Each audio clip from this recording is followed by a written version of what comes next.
when negotiating with people. Stay calm, non-reactive and focused, and do your job. तर मी तुम्हाला आता जे काय सांगितलं तर त्याबद्दल तुम्ही विचार करा.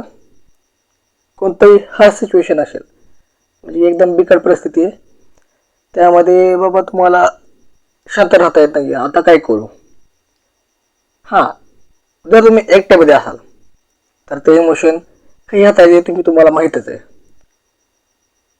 पण if you are in a crowdy place, so never let get your emotions to expressive way. Okay, मी काय म्हणतो ते कळलं.